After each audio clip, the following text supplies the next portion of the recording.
ছাদ বাগানে ফুটতে শুরু করে দিয়েছে সুন্দর সুন্দর চন্দ্রমল্লিকা, কিন্তু আরও একটা নতুন সমস্যা এসে দেখা দিয়েছে। কি সেই সমস্যা? ভিডিওতে যদি সাথে থাকেন অবশ্যই জানতে পারবেন যে চন্দ্রমল্লিকা গাছে এই সময় কী সমস্যা দেখা দিল। এই যে দেখছেন, এটা হচ্ছে আমার আরও একটা চন্দ্রমল্লিকা ফুলের গাছ।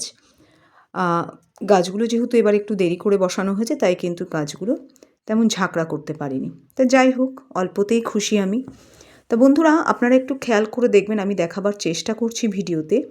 এই যে দেখুন, পাতার আগায় কচি পাতার মধ্যে আপনারা দেখতে পাচ্ছেন ছোট ছোট কালো কালো পোকা।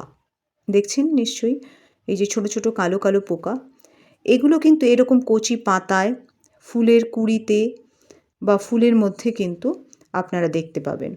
এই পোকাগুলোকে বলা হয় জাপ পোকা।